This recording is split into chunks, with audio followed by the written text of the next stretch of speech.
How to see Roblox password. If you want to see Roblox password, then you're not able to see it in the Roblox app itself.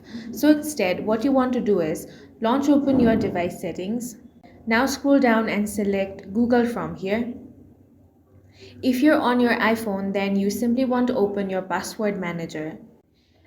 Once you get here, tap on all services, then scroll down. Under autofill and password section, find the option autofill with Google, select that.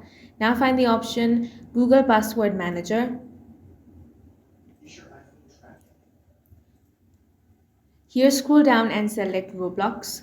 Now you can simply check out your username and password from here. If you want to view your password, simply tap on this I option and your password will be visible.